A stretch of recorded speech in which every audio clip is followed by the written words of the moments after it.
Imagine learning that your body was built for a different sky, a different sunrise, a different ground under your feet, with different dangers, different seasons, and a different kind of night pressing against the edges of your ancestors' camp. Would you still be you? At first, the question sounds simple. Just move humans to another planet. But the real answer is far stranger, because evolution does not move finished creatures from one world to another like furniture across a room. It rebuilds them. What would it rebuild in you first? Your spine did not appear by accident. Your hands did not either. Even your fear, your hunger, your longing for other people, and the uneasy way your brain scans a dark hallway all come from millions of years of negotiation between flesh and world.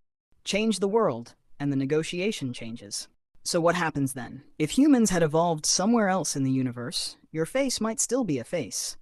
You would probably still have front and back, left and right, a mouth near the tools that gather food, and senses clustered near the place where decisions have to be made fastest. That is not because evolution loves the human form. It is because physics is bossy. Could life ignore that? Probably not. The evolutionary biologist Simon Conway Morris has argued that some solutions appear again and again because they simply work. This idea is called convergent evolution, which is a plain way of saying unrelated life can stumble towards similar designs when facing similar problems. Eyes evolved more than once. Streamlined bodies for swimming evolved more than once.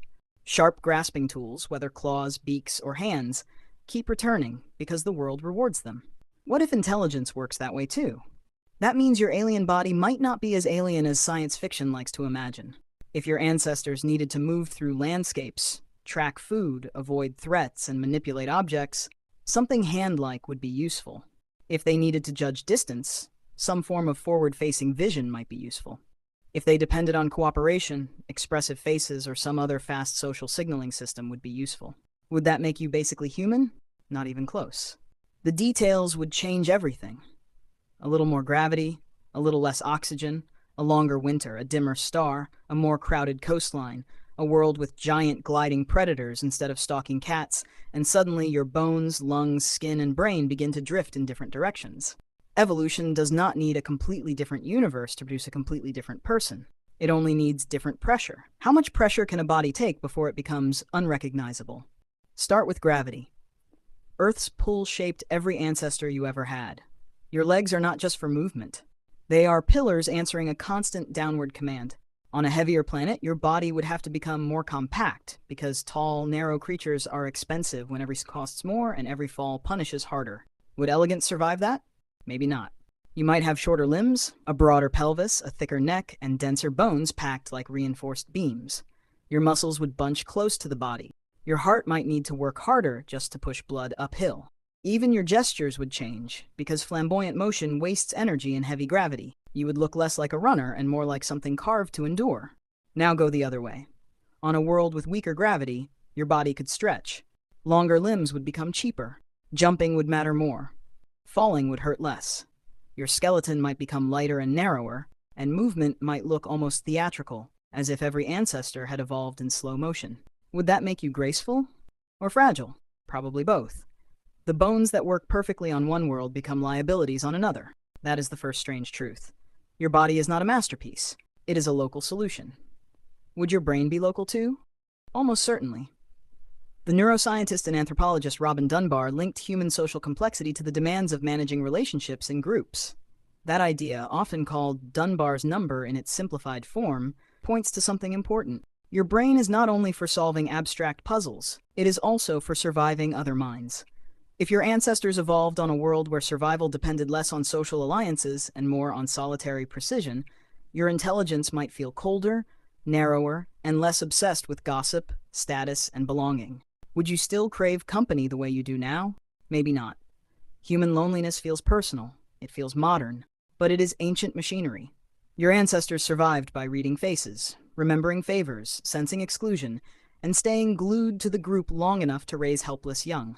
On another planet, if offspring matured faster, if predators were fewer, or if food was stable enough that individuals did not need large coalitions, your emotions might be dramatically quieter. No ache to fit in.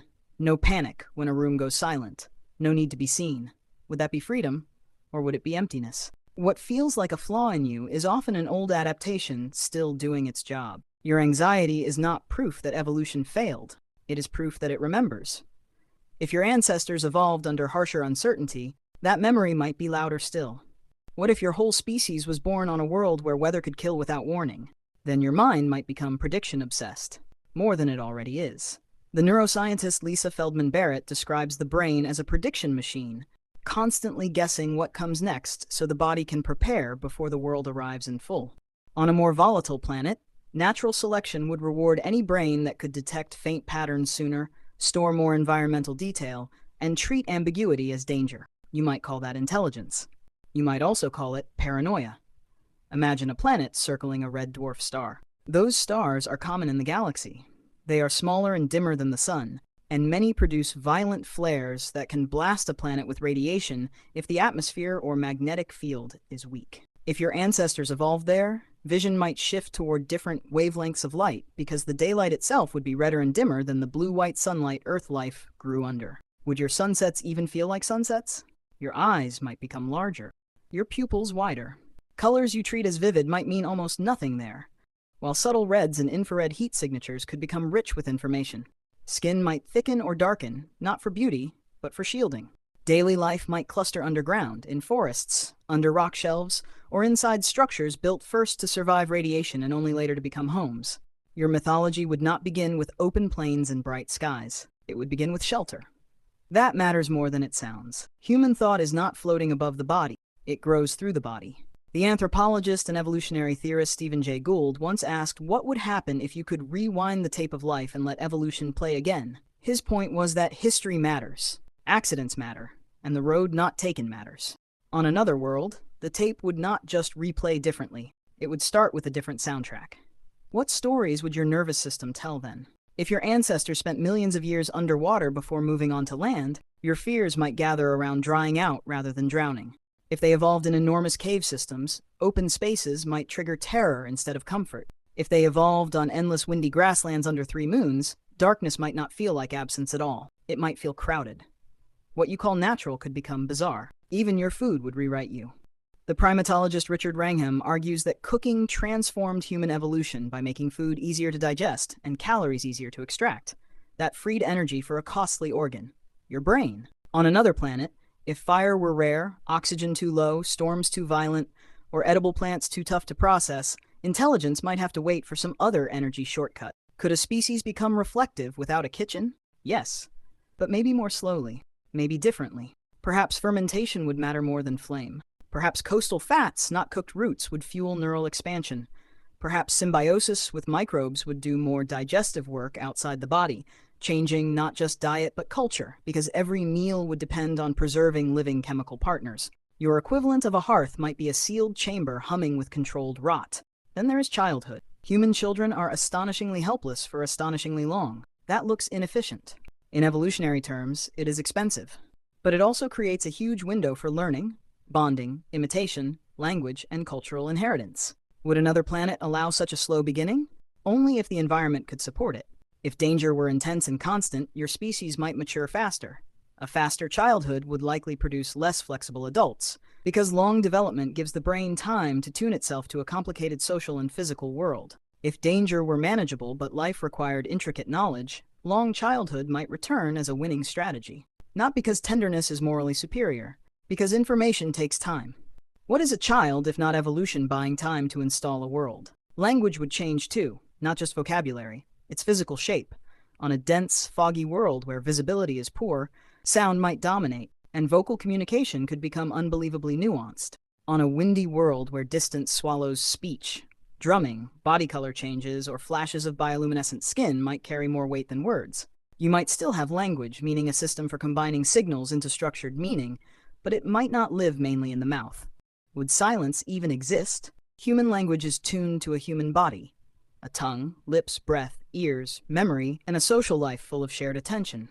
Take one piece away, and language shifts with it. Take several away, and what you call conversation may start to look like choreography, light patterns, chemical traces, or synchronized movement through space. Meaning does not care what medium it uses.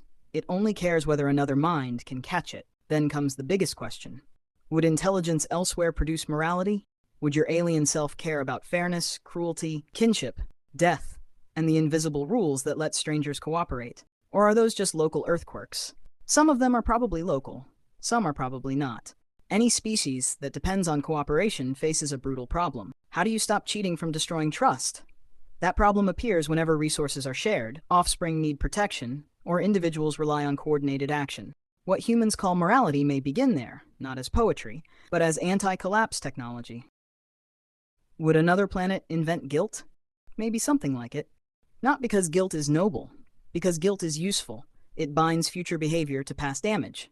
Shame, gratitude, revenge, forgiveness, and obligation may feel deeply spiritual from the inside, yet they also function like ancient tools for keeping groups from tearing themselves apart. On another world, the emotions might wear different faces, but the logic could survive. If minds must live together, feelings become infrastructure. And yet the human mind has one feature that makes the question stranger. It is not only social, it is symbolic. You do not merely fear the dark. You write stories about it. You do not merely bury the dead. You build meaning around the burial. You do not merely look at the stars. You ask what they think of you. Would evolution elsewhere produce that kind of inward theater? Possibly, but there is no guarantee. A highly intelligent species could solve engineering problems, coordinate hunts, and map the sky without ever becoming haunted by existential questions the way humans are. Your species became unusually good at living in imagined worlds made of memory, myth, law, nation, religion, money, and future plans. Those fictions are not fake. They are shared mental structures powerful enough to move real bodies. On another planet, intelligence might stay practical, or it might become even more symbolic than yours. That depends on history. There is Gould again. There is the tape again. A volcanic winter at the wrong time. A continent split. A predator vanished. A mutation preserved. A coastline flooded. A moon stabilized. A disease failed to spread. And a mind takes one branch instead of another. Your existence is not simply the result of evolution. It is the result of evolution plus weather plus geology plus luck. How much of you is inevitable and how much is a cosmic accident? The honest answer is uncomfortable. Probably both. If humans evolved somewhere else, you might still recognize the logic behind the body. Sensors near the front. Manipulators near the sensors. A brain large enough to model danger and opportunity. Social signals written into expression, sound, or motion. But the feeling of being human could change so much that the word human would barely apply. Your beauty standards would change. Your fears would change. Your childhood would change. Your myths, gods, architecture, sleep, love, and loneliness would change. Even time might feel different if your planet had longer days or harsher seasons, because the body keeps calendars long before the mind writes them down. You would not just live under another sky would live inside you. Can a world climb into a nervous system more completely than that? In some sense, it already has. Earth is inside your bones. Earth is inside your reflexes. Earth is inside the shape of your foot, the salt in your blood, the way your eyes trust daylight, the way your skin interprets cold wind, and the way your heart speeds up when the dark hides too much at once. Your ancestors did not simply stand on this planet. They were edited by it, line by line, generation by generation. So the question is not really whether humans could evolve somewhere else. Of course, something intelligent could evolve elsewhere. The real question is what part of your humanity belongs to intelligence, and what part belongs to this particular planet that trained your body and mind so patiently that its fingerprints now feel like your own thoughts. If you had been born under another star, would you miss Earth without ever knowing its name? Maybe that is the strangest possibility. Not that alien humans would look monstrous. Not that they would lack language or tools or longing. But that somewhere in the universe there could be a version of you whose body fits another world perfectly, whose fears make sense there, whose beauty belongs there, whose childhood prepares for that sky and no other, and who still pauses in the dark to feel a familiar ancient unease without understanding where it came from. Would that still be home? Imagine learning that your body was built for a different sky. On Earth, that sounds impossible. On the scale of evolution, it is simply a reminder that every creature is a memory of its world. And you, for all your technology and cities and glowing screens, are still a memory of this one.